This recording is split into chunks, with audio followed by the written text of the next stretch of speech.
guys, welcome back to the channel. My name is Thandeka for those who don't know me. Thank you so much for clicking on this video. If you're new, please do make sure that you do hit the subscribe button and also turn on your post notification bell so that you get notified every time I upload a video. And to my returning subscribers, welcome back. I love you so much, guys, and welcome to another episode of Mommy Chronicles with Thandeka. So guys, as you can see by the title of this video, I will be sharing my birth story. This video, I've been shooting and deleting and shooting and deleting this video for the longest time now. So let's just get right into the video. So basically, I'm going to be comparing my two pregnancies. By the way, if you guys know, my second video that I uploaded, I was talking about, I shared with you guys about how I lost my first child.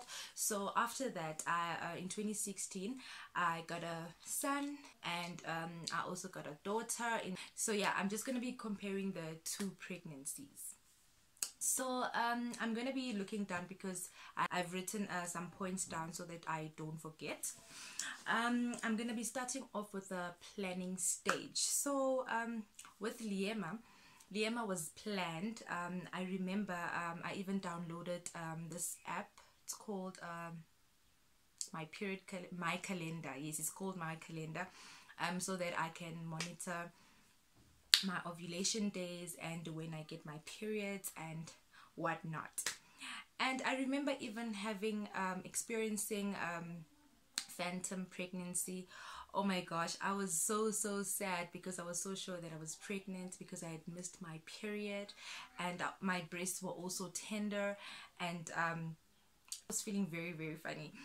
And yeah, so I was really convinced that I was pregnant, and when I went to the doctor and I found out that I was not pregnant, I was so sad.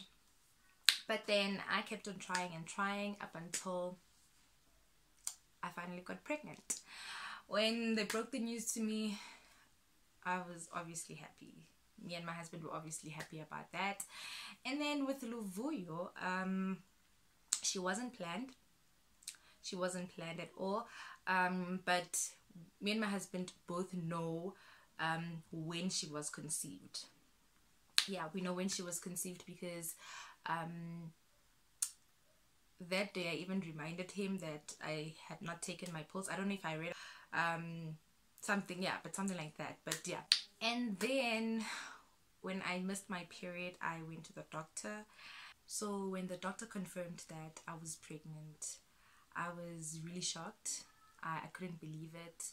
I had anxiety because of the kind of start that my pregnancy might have had in the days and weeks while I was unaware that I was pregnant. Because child, me and alcohol. And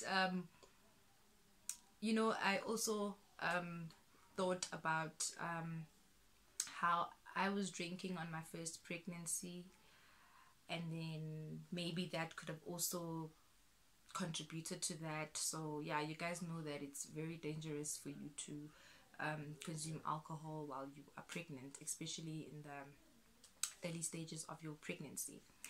So yeah, so you know how it happened now with my daughter and my son.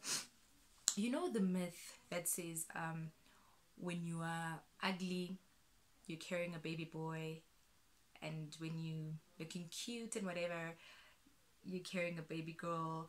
And also when you're carrying a baby boy, you're most likely to be sick all the time, whereas with the girl, doesn't. I think the opposite happened to me because during the first trimester, I know that I was looking very cute and I didn't have any morning sicknesses. I only just had a headache, and I know that I hated my husband's cologne. With my daughter, I was sick throughout the whole pregnancy. I had morning sicknesses, I had fatigue. And in terms of cravings, with my son, I craved watermelon and acha. I ate that a lot. And I remember someone said to me that when my child is born, he won't have hair, and that really happened. But now I started to question it when I gave birth to my daughter, because also my daughter, when she was born, she did not have hair. So I made sure that I avoided it, because I wasn't gonna walk around with a bald-headed girl, you know. So yeah, and then with my daughter, I craved 5-star chocolate. I ate more than 5 a day, and I also loved Coca-Cola. I used to finish a 2-liter every single day, and I wouldn't drink the same 2-liter the next day, because it won't have most that steam. Yeah, now you know. Oh gosh, I really loved Coca-Cola, and I also liked watermelon. So yeah, with both my pregnancies, I was also diagnosed with pre-eclampsia, but this time around, because I knew about it, I made sure that it was well monitored. I attended hospital, I attended the clinic, and also the doctors. So yeah, I was good with that, but I was still regarded as a high-risk patient. With Liema, I was due the last week of February. Yeah, I was due the last week of February, and then March came and there was still no baby. I remember on the 24th of March, I decided I'm gonna go to the doctor and ask what was going on, because I was not feeling any contractions. There was nothing, there was no water breaking, nothing. So when I got to the doctor, my blood pressure was very high. I think it's because I was stressing a lot. I wanted this baby out of my tummy. So the doctor wrote a letter to the hospital saying that I should get a C-section because the baby was not coming. So when I got to the hospital, they told me, no, there's still a chance that I can still push this baby. Yo, the stress. I'm a person who is very, very scared of pain. I fear pain with all my life. I just don't want to feel pain at all. So I started crying, and I faked that I had a headache and that I couldn't see properly. Everything was just blurry. I started crying, and then this doctor was like, okay, let's just book you and prepare you for cesarean birth. I'm giving birth at 41 weeks. The dangers are that I could have severe vaginal tearing infection. So yeah, I was then prepared for theater.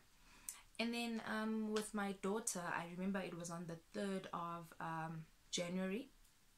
I was at the hospital for my checkup, and the doctor came to me and told me, you know what, your baby is too big. You're gonna have to we're gonna have to book you for cesarean birth, and also perform a tubal litigation. That's where they cut your fallopian tubes, and yeah, to prevent you from getting pregnant. My husband also being there while I gave birth was very important to me, because he made sure that he was fully informed about what was happening during the whole process. Yeah, so I didn't stress much about what was happening. My operations were not complicated. Everything went smoothly. So yeah, so the only pain that I experienced, it is that spinal anesthetic injection. Yes, and that, what do they call that thing? What do they call that thing that they put in your vagina? A catheter or something like that. Yeah, those are the two things that I don't like. Yeah, and yeah, oh yes, after they did the tubal litigation, after 30 minutes, when I could feel my legs, oh my god, the pain. I think I would say maybe that is a pain that is close to giving birth naturally, when you have your contractions and yeah, labor pains. yeah, I think it's the same pain, but it was only just for 15 minutes, but I couldn't do anything. I mean, I even watched my daughter crying there on the side. The nurses were telling me, no, it's time for you to feed your child. I was like, I am so in pain, I won't be able to touch her, I don't want to touch her. Yo, I was so in pain. And my son was born at 41 weeks. He weighed 4.10 kgs, and my daughter was born at 38 weeks. She weighed 3.6 kg. So with my son, I breastfed him for a month, and then when we went to the clinic after a month with my son, they asked me if I wanted to prevent. And then I said yes, I chose the depot, but I wasn't really informed about how it works, so it stopped my breasts from producing milk. And then with my daughter, I breastfed her for 4 months because I had to go back to work, so I started mix feeding her. So I don't think she liked that, because when I got back from work, when I tried to breastfeed her, she did not want it. I had 3 C-sections.